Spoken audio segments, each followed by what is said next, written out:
காட்டு ராஜான்னு அழைக்கப்படும் சிங்கம் மிகப் பெரிய பலம் வாஞ்சது. ஒரு சிங்கம் ஒரு எலிய ரொம்ப எளிதா பிடிச்சிரும். எலிய பிடிக்க சிங்கத்துக்கு முழு திறன் இருக்குது. ஆனா சிங்கம் ஒருபோதும் எலிய பிடிக்காது. சிங்கத்துக்கு உணவளிக்க எலியோட சின்ன உடல்ல போதுமான புரதம் இல்ல. அது மட்டும் இல்ல, எலிய துரத்துனா சிங்கத்தோட சக்தி வீணடிக்கப்படும். சிங்கங்கள் எலிகளை வேட்டையாடி சாப்பிட்டா சிங்கங்கள் பட்டினியால இறந்து போயிரும். அதனாலதான் சிங்கம் எலிகளுக்கு பதிலா வரிக்குதிரைகளை வேட்டையாடி சாப்பிடுது. இது நமக்கு ஒரு பாடத்தை சொல்லிக் கொடுக்குது. உங்களால முடியும் அப்படிங்கிற ஒரே காரணத்துக்காக நீங்க அந்த காரியத்தை செய்யணுங்கிற அவசியம் இல்ல.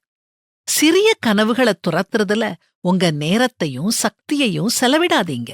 அது உங்களை சோர்வடையச் செய்யும். பெரிய கனவுகளை துரத்த சக்தி இல்லாம போயிரும்.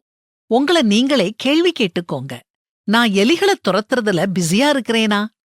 இதுக்கு பதில் ஆம் அப்படின்னு சொன்னீங்கன்னா நீங்க உங்களை மாத்திக்க வேண்டிய நிலையில இருக்கிறீங்க. கடவுள் எனக்கு பலன் தருவாரு, அவருடைய துணையோட நான் எதையும் செய்வேன்னு அவர் மேல அசையாத நம்பிக்கை வைங்க. பரிசுத்த வேதாகமம் சொல்றத கேளுங்க. நீங்கள் எதிர்பார்த்திருக்கும் முடிவை உங்களுக்கு கொடுக்கும்படிக்கு நான் உங்கள் பேரில் நினைத்திருக்கிற நினைவுகளை அறிவேன் என்று கர்த்தர் சொல்லுகிறார். அவைகள் தீமைக்கல்ல, சமாதானத்துக்கு ஏதுவான நினைவுகளே.